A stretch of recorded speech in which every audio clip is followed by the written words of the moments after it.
In this guide, I'm going to show you guys how to fix Disney Plus frozen screen. Let's get started.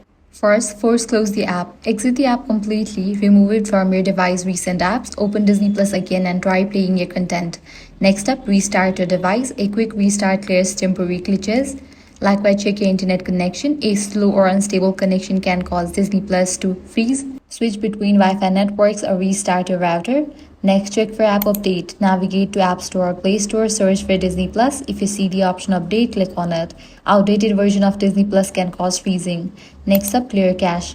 Launch settings, go to General, go to iPhone storage, find Disney Plus and launch it. Click on Upload app and confirm it. Then click on Reinstall app.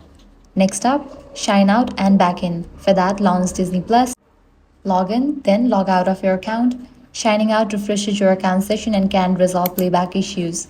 Next up, check the server status of Disney Plus. So launch your preferred browser, type in Disney Plus server status, navigate to the website Down Detector. Now if you found out any outages over here, wait until the problem will be resolved from the end. If not, you can apply other steps. Lastly, if the solution didn't work out for you, completely delete Disney Plus from your device and reinstall it. So that's it. If this guide helped you out, do not forget to like, share and subscribe.